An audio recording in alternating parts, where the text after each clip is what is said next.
Andre Fenton, and it's my pleasure to welcome you both in person and via live stream to the third annual Nova Scotia Book Awards ceremony.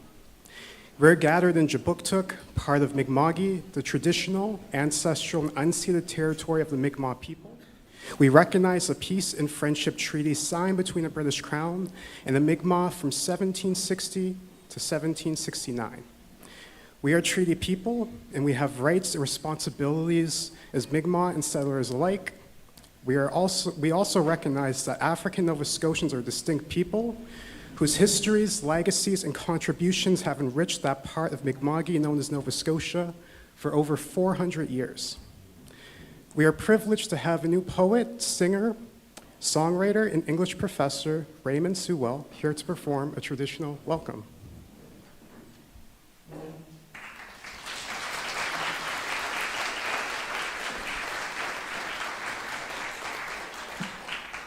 I'm just so happy to be here tonight. The energy in the room's great. I was talking with folks and that.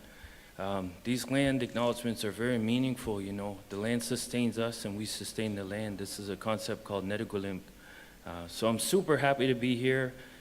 We usually sing and provide a good vibe for every event we have back home, so we're no different than anyone else. We have kitchen parties just with a drum and guitar. So I'd like to sing a song called Ego that we sing back home, and it means I'm here, Ego. So.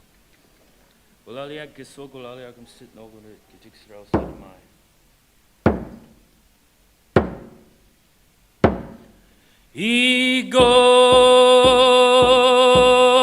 igane, ego, ego, igane, ego, igane, ego,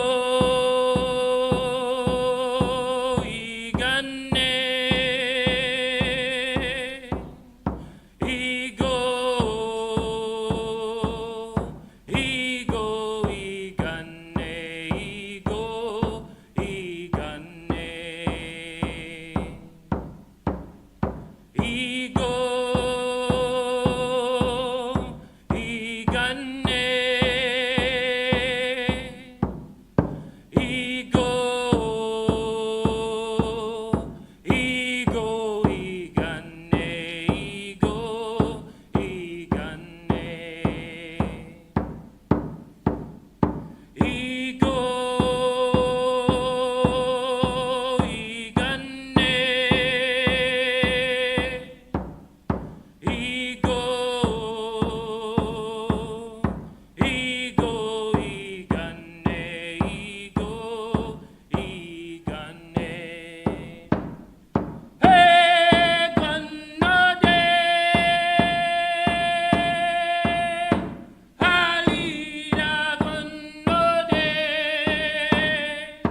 Thank you, Raymond. The Society for the Nova Scotia Book Awards is very grateful to have partnered with Support for Culture for our annual celebration. Here's a short video that showcases the kind of support they provide to the cultural sector.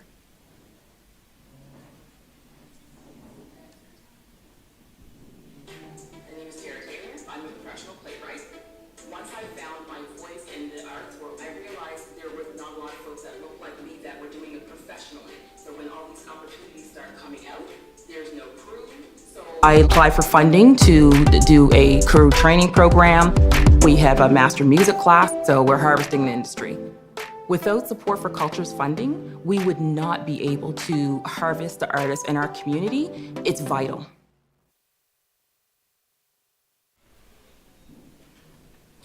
As it happens, Tara is playing an important role in tonight's ceremony. As you'll see soon, we have a special evening planned for you. We'll be presenting 5 awards for books written by... The first time we got funding. will be presenting 5 awards for books written by Nova Scotian authors. Among the 5 are some of the oldest literary awards in Canada. The Evelyn Richardson Nonfiction Award was first presented in 1978, and the Dartmouth Book Awards were established in 1988. 4 of tonight's 5 awards make up the Dartmouth Book Awards. A key figure working behind the scenes to establish the Dartmouth Book Awards back then was Dan Walsh. Dan passed away on April 16th, and here to pay tribute to him is his longtime friend, Mike Savage.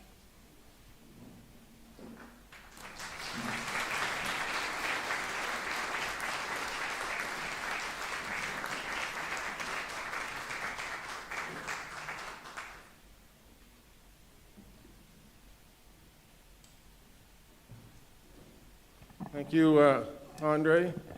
Raymond, always good to see you, my friend. Ladies and gentlemen, there are a number of elected officials here, MLAs, Claudia Chenda, the leader of the NDP, and Sue LeBlanc, and Lisa Lachance, and Kelly Regan. Pamela Lovelace I saw coming in as my fellow councillor. And if I missed anybody else, forgive me. I'm forgetting how to do this as I go on my funeral tour as mayor. Dan Walsh, yeah. How many of you in the room knew Danny Walsh? I see some hands. There's a few here. Is that it? Look at his face. A great face, isn't it? Dan loved reading. He loved writing. And back in the 80s, when my father was the mayor of Dartmouth and wanted to set up the first book and writing awards in Atlantic Canada, he called upon a number of people. Cox over here, Andrew.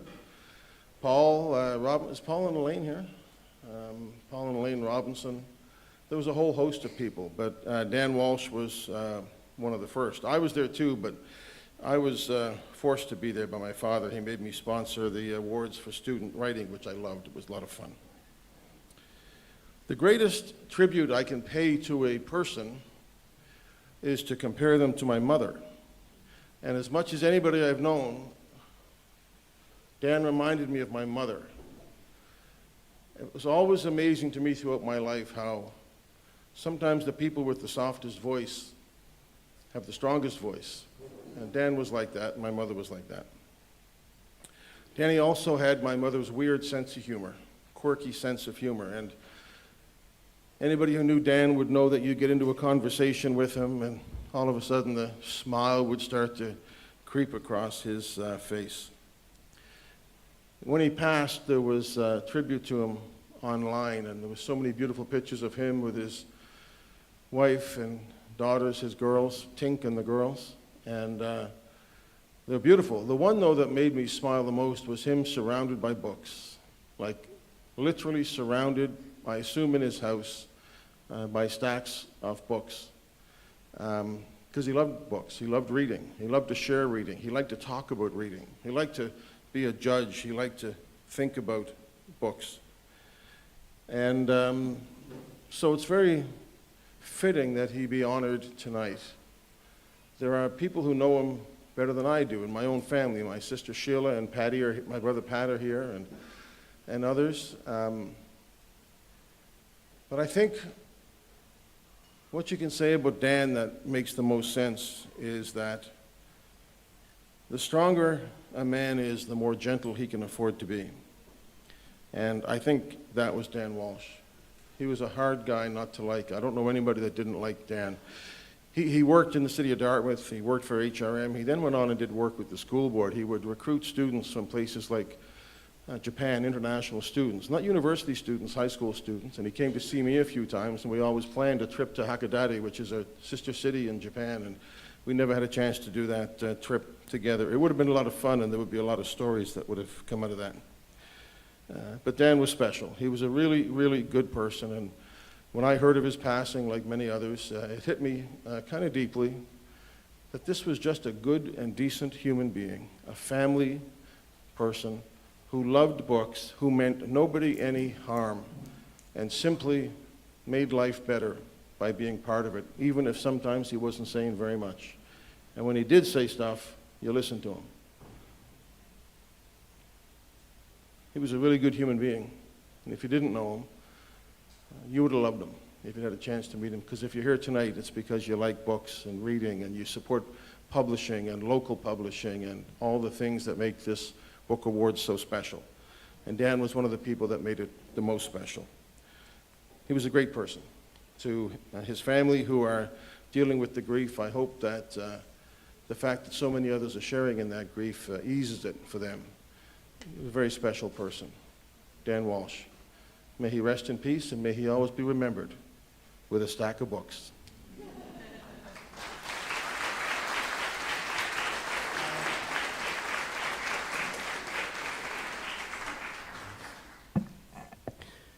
Thank you, Mike. In Dan's obituary, his family suggested in lieu of flowers, people consider making a donation to Literacy Nova Scotia.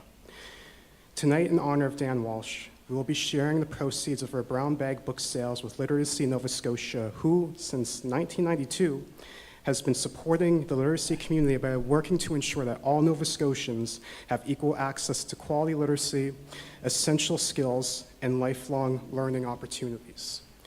So be sure to check out our table of brown bag books. Each bag contains 3 books, available for $10 per bag. That's a really good deal. For tonight's ceremony, we've invited past winners and other special guests to present outstanding authors shortlisted for each award and to announce this year's winners. Following each award announcement and brief remarks from the winner, we'll get to enjoy a short excerpt from the winning title read by Tara Lynn Taylor, who was featured in the short promo video. We're so grateful to have her sharing her talent for our gala. So let's do this. We're starting with the award named for Margaret and John Savage that acknowledges an author's debut novel.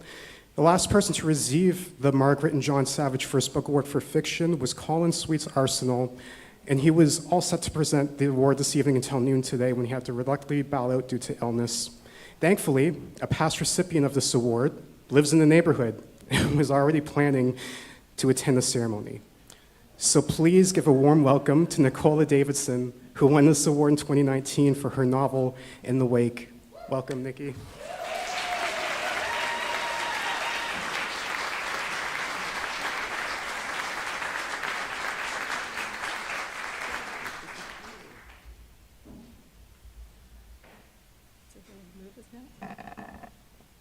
I've got a little tiny voice, so.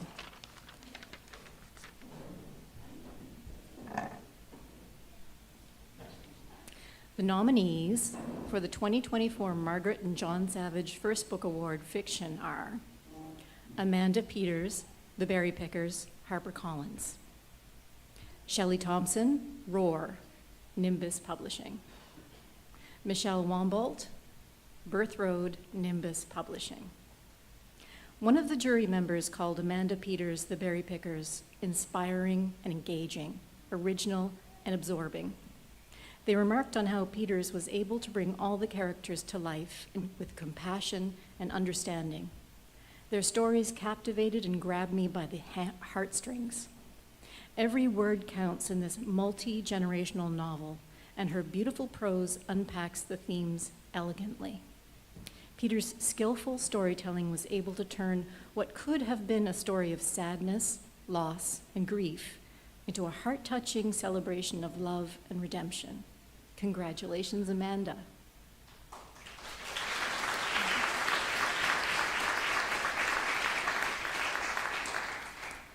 The jury described Shelley Thompson's Roar as thought-provoking and compelling. They said Thompson's writing is impactful, engaging, and expressive.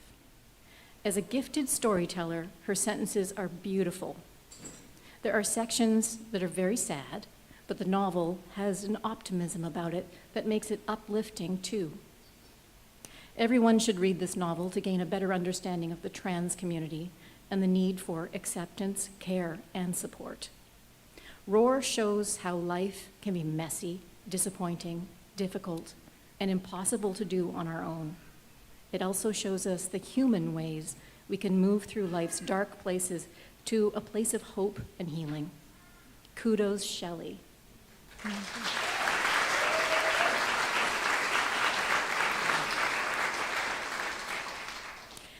And of the last title, one juror said, Birth Road is a masterfully crafted novel that explores the legacy of family secrets. Michelle Wombold slips gossip into the ears of her readers, inviting them into the clutch of the town's gossips. Bring your tea. Through these snippets of memory that provide backstory and tension, Wombold provides a masterclass on the adage to show, not tell. The juror made note of Birth Road's themes of generational cycles of trauma and of forgiveness, and praised the strong characters who we come to know so well. Congratulations, Michelle.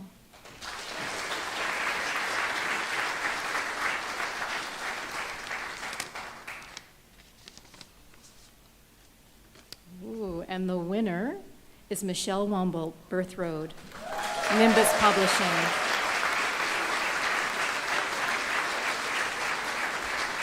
There she is.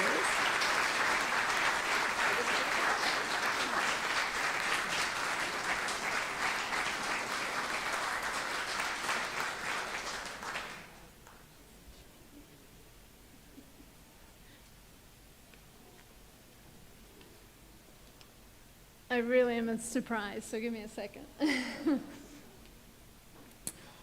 Wow. Thank you to the Nova Scotia Book Awards and the Savage family. And I have to say, my book's been out for 2 years, and I'm still as excited today as I was 4 years ago when Whitney Morin sent me an email saying my book was accepted. I don't know if she's here tonight, but that day, I didn't even finish the email. I had so many tears in my eyes, I couldn't read what it said beyond offering you a contract. What I'm most surprised about, I think, since that time is I wasn't prepared to know that I would hear from my readers. Like, call me naive, but I'm new to this. And to me, the most wonderful thing has been hearing from the people who have read my words and for them telling me what it meant to them and how it touched them.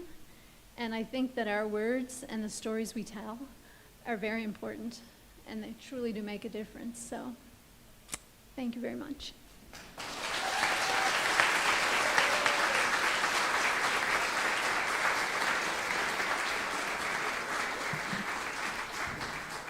Congratulations, Michelle. We're delighted to have playwright, filmmaker, multimedia artist, singer, and actress Tara Taylor here to read an excerpt from Michelle's book. Let's please give Tara a warm welcome.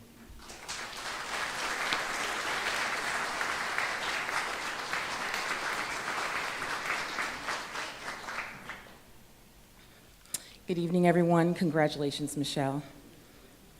I hope I do your words justice. Uni and I slept in the same bed, a narrow, squeaking beast that poked and prodded us endlessly and with its rustic springs. The bed was pushed onto the corner of the back of the room behind the kitchen. I slept on the outside and Uni was against the wall. My mother's left hand clutched the blanket under her chin as she approached the bed. I could see a lump under that blanket, where her right hand was concealing something. This is it, I thought. Our presents. I wish Father was here to watch us open them, and I decided to run and find him. I sat up and was instantly shoved back down by my mother's rough hand. Her blanket fell to the floor, and she pushed her face before mine. The stale, familiar smell hit me like an iron fist. Girls that snoot don't get nothing for Christmas. She reached over me and handed Uni a beautiful porcelain doll. Merry Christmas, Uni, she muttered, then turned, leaving us to stare at the back of her dingy white nightshirt.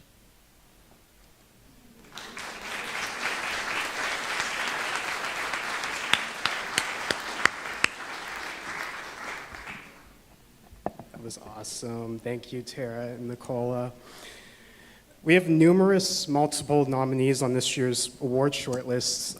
Amanda Peters was not only nominated for Savage Fiction Award, but is also up for the Dartmouth Book Award for Fiction, and nonfiction authors Karen Pinchin and Heather Fegan, who are both also first-time authors, are likewise up for 2 awards tonight. So let's take a moment and right now and congratulate all of the nominees.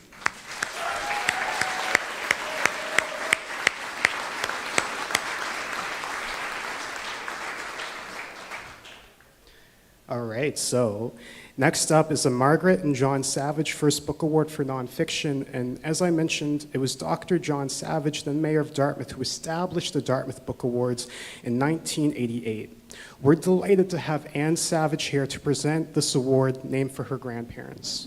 Welcome, Anne.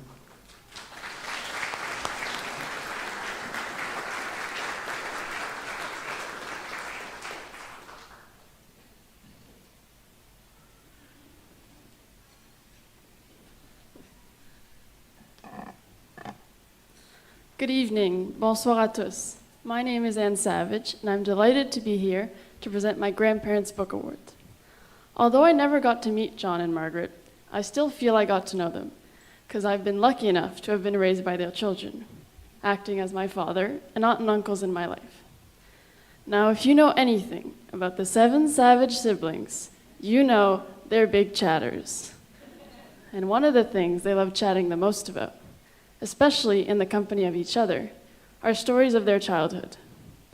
It is thanks to these stories that I know my grandmother had her hands full for many years, but still found time to read a book, have a smoke, and tend her garden. And when I feel off, my father tells me to take a bath, put a scarf on, and go to bed, something my grandfather preached.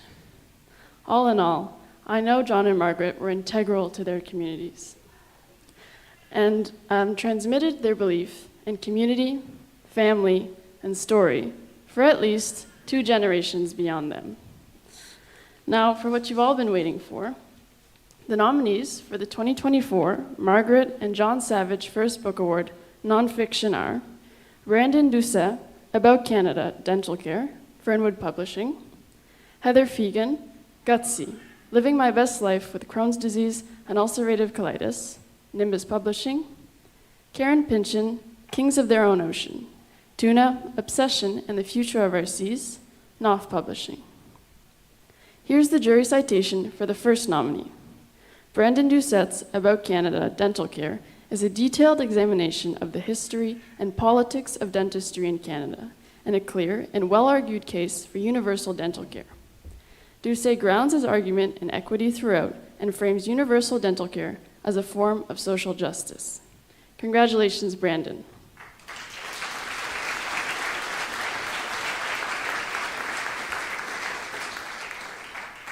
Of the second shortlisted title, one juror wrote, I want to thank Heather Fegan for her honest and unflinching book, Gutsy, Living My Best Life with Crohn's Disease and Ulcerative Colitis. Fegan's humble, matter-of-fact storytelling draws the reader into her story. And though her story is very personal and specific, Fegan tells it in a way that allows the reader to relate to and perhaps even draw strength from her unique challenges and triumphs. Kudos, Heather.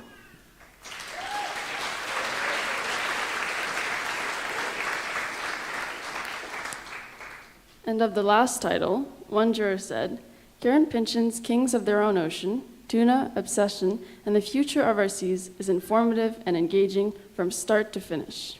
I found Pinchin's seamless blending of history, science, and storytelling very creative, and her ability to use the story of Tuna to raise larger questions about a relationship to the environment very effective.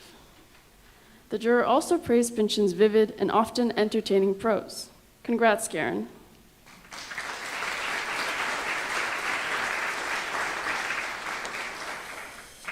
And the winner of the 2024 John and Margaret Savage First Book Award Nonfiction is Karen Pinchin, Kings of Their Own Ocean, Tuna, Obsession, and the Future of Our Seas.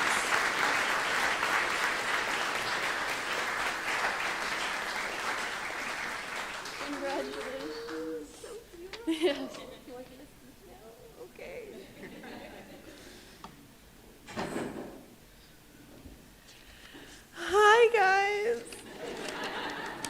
I love living in Nova Scotia. It's the best. Thank you for providing the most loving and creative and gentle landing pad for my family during the pandemic. We are just so eternally grateful. I'd like to thank my peers and colleagues at the Writers Federation of Nova Scotia, the Savage family, for believing in writing and ideas, to my fellow nominees, and all of you here tonight who work towards a better world with the written word. You know, it's not an easy life, but it's the life we've chosen, and I think the only way we can do it is together. So thank you. To my publishers, Knopf Canada, Dutton, and William Collins, my brilliant agent, Mackenzie Brady Watson, and all my friends and family who have held me up over the past 5 years, because writing this book took a very long time. To Nicole Llewellyn, who started as a caregiver for our son and has turned into like a really treasured member of our family and friend who gets to be here tonight with us. Thank you for being here. To my husband, Sean Sullivan, my best editor, my best friend, the reason I was able to traipse around the world chasing this crazy tuna story idea. You know, who wants to read a book about tuna? Who knows? And without him, this book never would have existed. To my son, Parker James Sullivan, Pinchin Sullivan. He's here tonight with us, and you inspire me every day with your huge heart and your love and support of my work, even when it takes me far away from home. And your support of me and this writing life that I've chosen is, you know, the reason I can continue to do it. So I'm so grateful to you.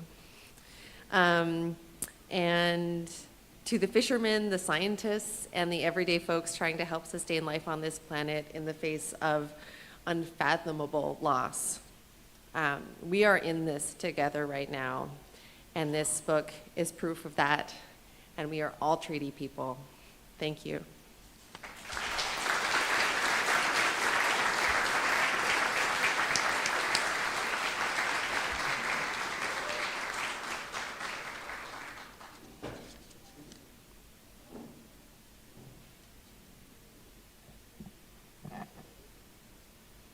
All right, so let's give Tara another warm welcome to the stage.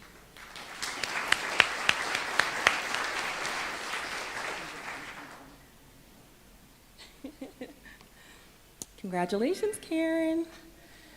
All right, so this story deserves a lot of love and a lot of action. Let's get into it. All right. Behind the wide glass windows, a roughed up tuna sat atop a slab, its top skin shredded and torn, its fins brown and broken, nothing like any of the prime $1,000 specimens I saw on my journeys from Tokyo to Madrid.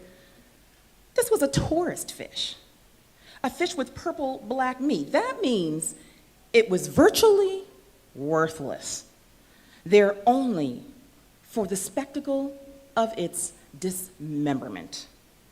To open the demonstration, a blue-shirted man wearing a headset introduced the fish butchering process, known as the ronchio, or the snoring of the tuna, pronounced with a heavily rolled first R. Ronchio.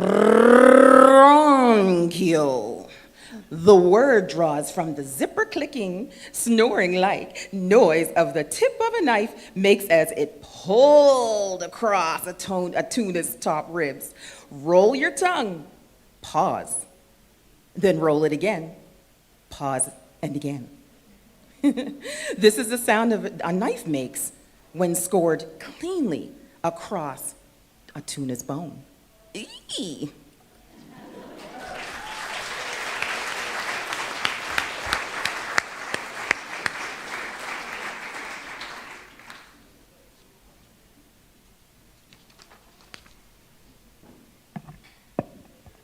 That was so good. Thank you so much, Tara, and congratulations, Karen.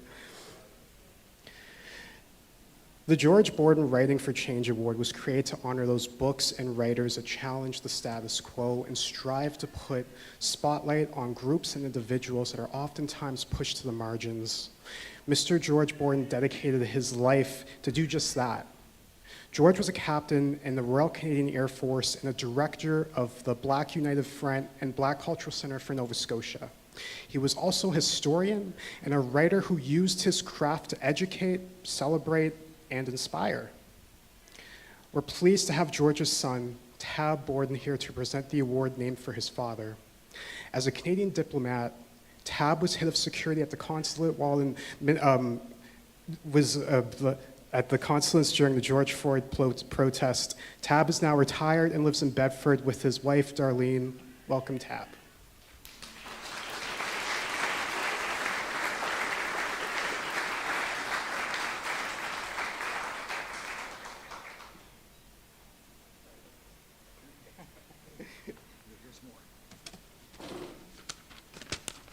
Good evening, all. Here are the nominees for the 2024 George Borden Writing for Change Award. Ray Cronin for Alan Syllaboy, Culture is Our Medicine, published by Gaspereau Press. Heather Fegan for Gutsy, Living in My Best Life with Crohn's Disease and Ulcerative Colitis, by Nimbus Publishing. And Jen Powley for Making a Home, Assisted Living in the Community for Young Disabled People, Roseway Publishing. The jury said Alan Syllaboy, Culture is Our Medicine, is a bright gem of a field guide that introduces readers to the important work of Mi'kmaq artist Alan Syllaboy. Ray Cronin takes us from Alan's early days as a boy who spoke little English to the renowned artist whose magnetic artwork has garnered ardent praise and national recognition. The jury has no doubt that the book will inspire fellow readers to seek out more of Syllaboy's captivating work. Congratulations, Ray.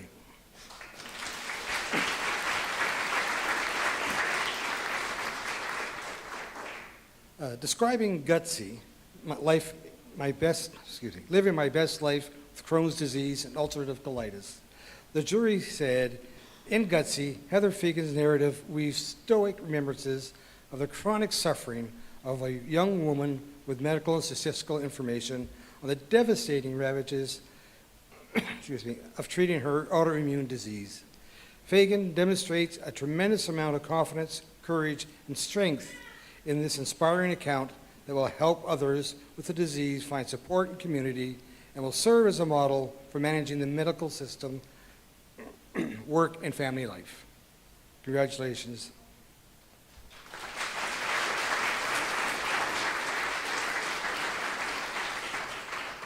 In the third book, about our final nominated title, the jury said, Making a Home, Assisted Living in the Community for Young Disabled People is a passionate argument for the inclusion of disabled people. Author Jen Powley challenges the ableist status quo by advocating powerfully for the right to self-determination and home life for young disabled adults. She unflinchingly faces her physical decline, as will the readers of this remarkable book. Congratulations.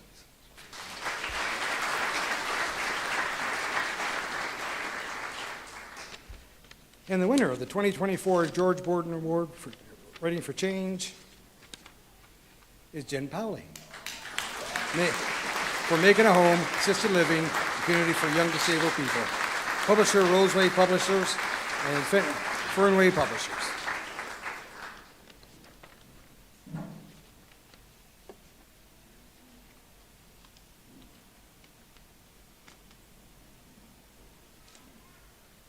So, I wish Jen were here, and we could see the smile that if you know Jen, you know the smile that would have been on her face to win. She might comment that she would have to make room on her wall now for the new edition, but Yeah, this was a project that it came to fruition when the book was released, but continues. Some of the discussions that are happening now are discussions that that Jen was involved in to the point where she passed away. And I know one of the things that I miss the most is that there are no new observations, there are no new comments that we have from Jen, though the discussions that she started, this project it lives on, but there are no, I can only guess what Jen might have said, but so many times in the day there is just a question, what might Jen have thought? And so yeah, we'll miss her, but she would have appreciated it. Thank you.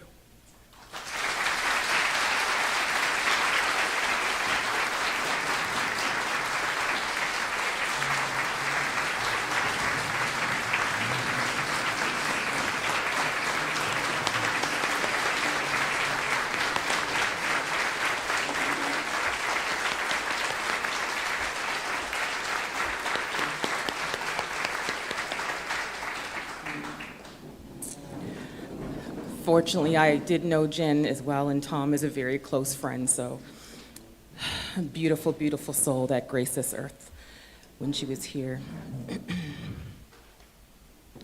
Why is our society so ableist? If we are able-bodied, it's temporary. I suspect that most people don't realize the fleeting nature of their abilities. They think they will always have them. You don't need to be disabled to experience ableism. Maybe I learned it early. My multiple sclerosis became apparent when I was only 15. I didn't have the chance to be oblivious to how temporary my status as able-bodied was. I don't think many people have the privilege of becoming disabled early in life. A lot of people seem to think that you were either born with a disability or get to live your life free of it until you are old. But disability is persistent, and it lurks around every corner. When does it stop being the responsibility of individuals with a disability to make sure things are accessible? And when does society realize that accessibility is a problem for everyone?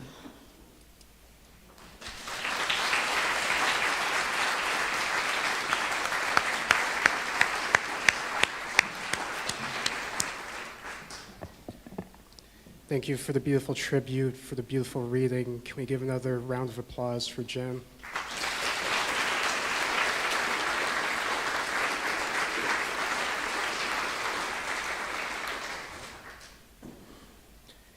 It's now my pleasure to invite last year's winner of Dartmouth Book Award for Fiction, Alexander McLeod, to come up to present this year's nominees and announce the winner. Alex won this award last year for his brilliant collection of short stories, Animal Person. Welcome, Alex.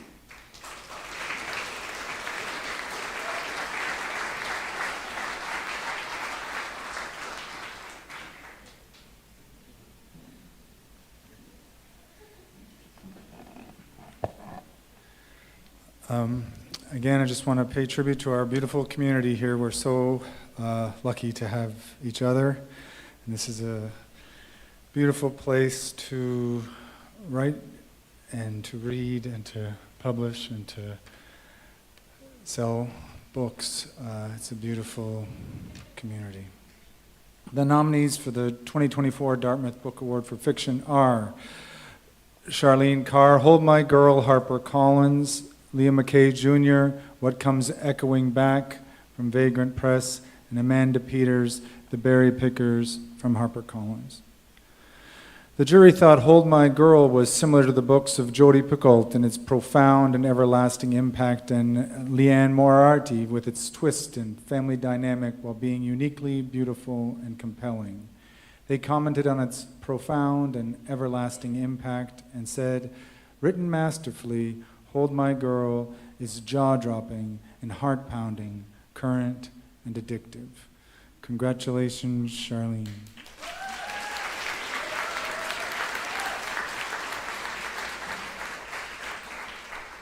The jury described What Comes Echoing Back by Leo MacKay Jr. as a fast-paced novel that rebounds between the recent past and the present as it uncovers the devastating impacts of peer pressure.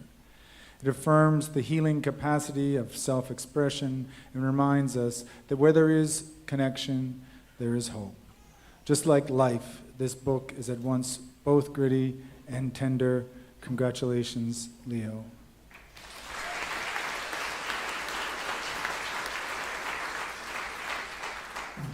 And about the third shortlisted title, the jury said, in The Berry Pickers, Amanda Peters insightfully and poignantly takes us into two distinct worlds.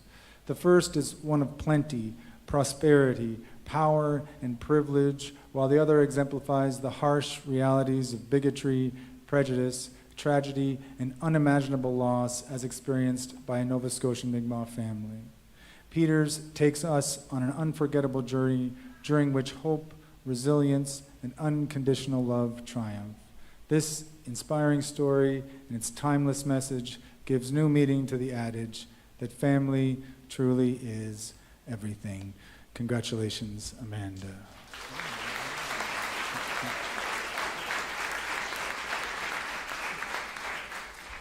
And the winner of the 2024 Dartmouth Book Award for Fiction is Amanda Peters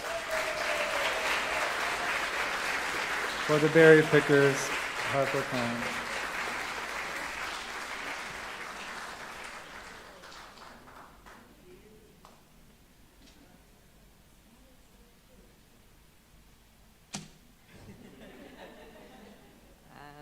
I'm shorter. Thank you so much. This means a lot because it's from home, and the quality of writing from Nova Scotia writers is like remarkable. So it kind of hits home that this is, I don't know, just amazing. Thank you to the Writers Federation, to the jury, to the awards. My family, my mom is here with me tonight. My dad for giving me this story. It was the book I didn't want to write, but he said you should, and so I did. So thank you so much. I don't know what else to say. I'm really shocked. Thank you.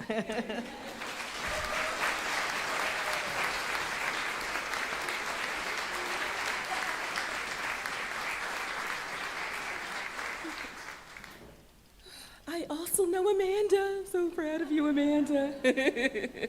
Congratulations. We should go back. We don't want to intrude.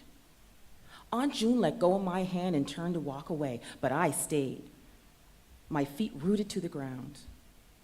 The place was lovely and familiar somehow. I could smell a fire on a rainy day, see people laughing and drinking tea. I turned to see where a path led down the nearby lake. My dreams? I turned to Aunt June, who stopped but didn't turn to face me. My dreams, they were memories. I turned back to the small cabin. I know this place. I've been here before it was painted like this. I can see people sitting around a fire, smell potatoes boiling, the smell of tobacco. I know this place. I walked up to the steps of the cabin and ran my hands over the crudely painted fauna and wondered if someone I was meant to love had painted it. Look at this. My voice started quiet but grew as I traced the veins of a leaf. So full of color, I could have had a life full of color.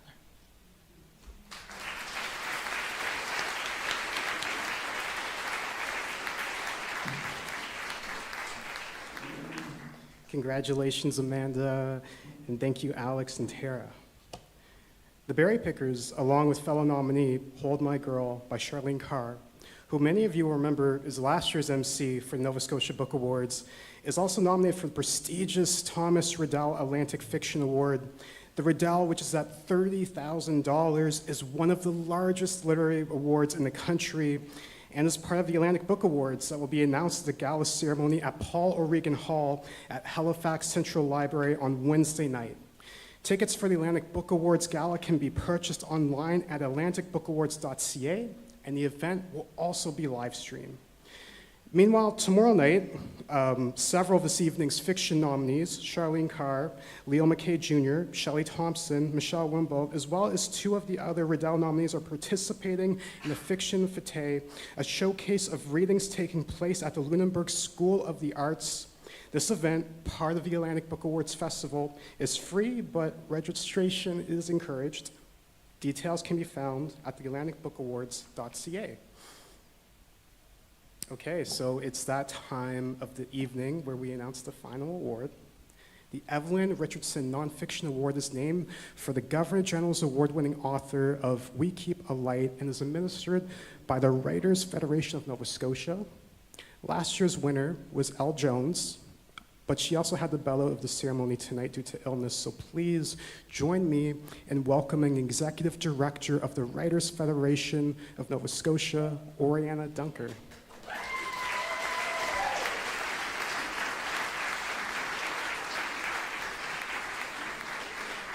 Good evening, everyone. The nominees for the 2024 Evelyn Richardson Nonfiction Award are Sherri Aikenhead, Mommy Don't, Nimbus Publishing; Karen Pinchin, Kings of Their Own Ocean, Tuna, Obsession, and the Future of Our Seas, Knopf Publishing; and Kelly S. Thompson, Still I Cannot Save You, a memoir of sisterhood, love, and letting go, published by McClelland and Stewart. Here are the jury's citations. About Mommy Don't, by Sherri Aikenhead, the jury wrote, on January 29, 2008, Penny Boudreau told the world her 12-year-old daughter Carissa was missing. She lied. Sherri Aikenhead deftly unravels these lies in Mommy Don't. This is a difficult story to tell, and Aikenhead tells it engagingly and respectfully. She goes beyond a recitation of facts and a linear chronology. The depths of research draws us in. Excellent writing keeps us turning pages even when we dread doing so. Congratulations, Sherri.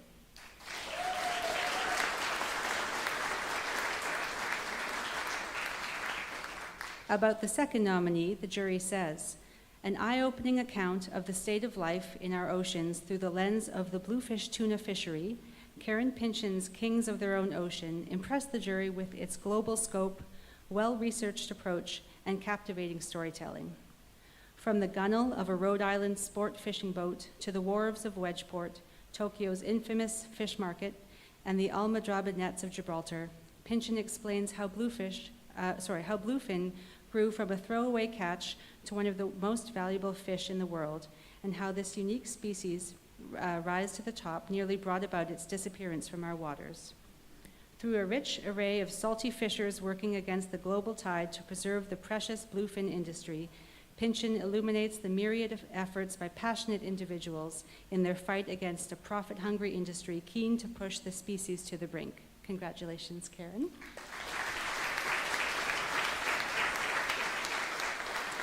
And about the third nominated title, the jury said, Still I Cannot Save You, a memoir of sisterhood, love, and letting go by Kelly S. Thompson, is an engaging story that, contrary to a popular myth, informs us that sisterhood doesn't always mean friendship. Thompson skillfully shows us all the nuances of the relationship between herself and her sister, Megan, the shared memories, the humor, love, and reconciliation, all complicated by the family dynamics of differing personalities, addiction, illness, and tragedies. Still, I Cannot Save You, honest and fearless, is deeply personal, raw, and tragic.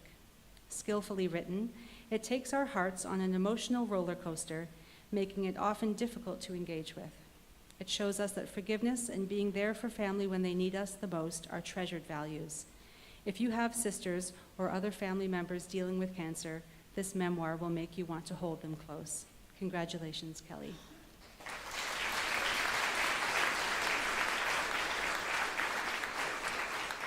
And the winner of the 2024 Evelyn Richardson Nonfiction Award is Karen Pinchin for Kings of Their Own Ocean.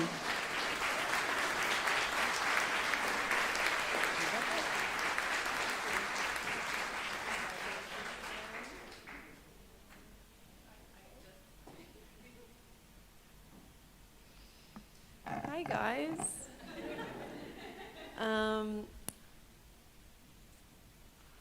I would like to dedicate this particular award to Megan and to Kelly and to my fellow nominees in this category. Writing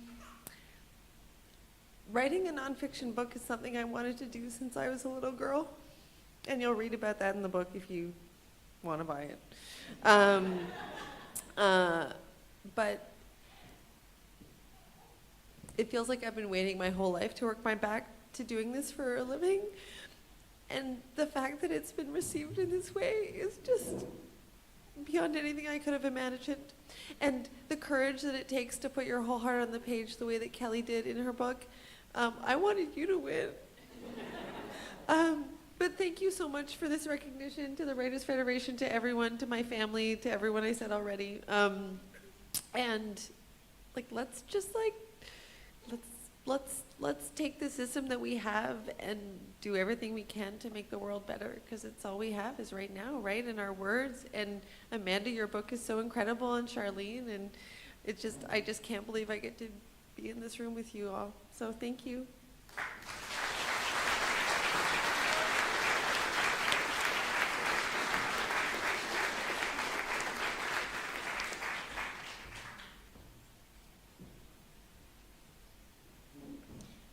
Congratulations again, Karen. So special. Okay. Over the blue steel waves of Wedgeport, Nova Scotia in 1935, Michael Lerner, a 44-year-old heir to a New York City clothing store fortune, sat near the boat's bow, gazing at the ocean. As his guides, Tommy Guilford and Lanshaw Bounce Anderson, chapped their hands around the oars. For hours already, their boat had bobbed fruitlessly without a single bite on Lerner's bait. Finally, the rod twanged with the hit. It was a brutal, fast snatch, his quarry at last. After being dragged around the ocean for nearly half an hour, Lerner started to tire. But so too had the fish. With a final deep tug, Lerner pulled the bluefin's gleaming torpedo-shaped body alongside the boat. One smooth side of shimmering skin tipped toward the sky. The fish, already close to death, flapped its fins in exhaustion, yet it still took every single, oh gosh. I am not doing your words justice this time around. Please forgive me, I'm gonna start one more time. Not at the beginning. The fish, already close to death, flapped its fins with exhaustion, yet it still took every sickled gaff and 1 ounce of strength the 3 men had to pull its bulk over the dory's gunwale. The trio headed back to the port, Guilford and the mate pulling the boat's oars with bleeding hands and aching backs.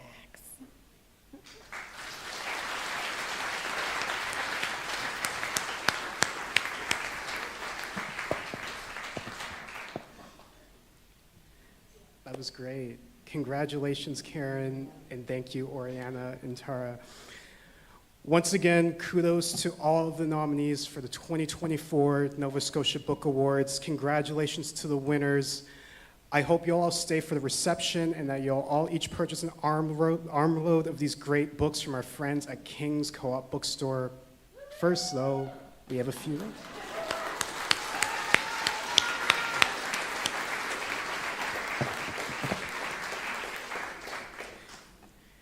So we have a few thank yous.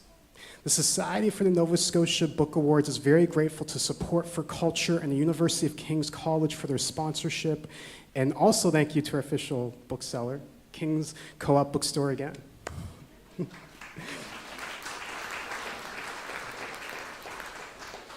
Thank you to the 5 sets of jurors who read and submitted books and chose a short list as the winners. Big thanks to the board of the Nonprofit Society for Nova Scotia Book Awards, and thanks again to the presenters and to our reader, Tara Lynn Taylor. Many thanks as well to our 2 ASL interpreters, Monica Clark and Julia Roy, and the live stream.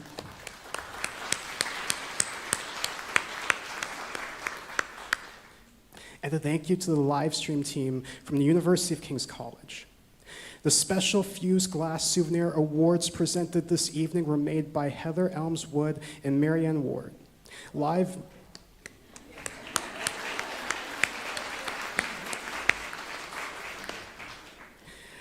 music this evening is provided by cellist Catherine Little and pianist Brad Reed. Please give them a round of applause.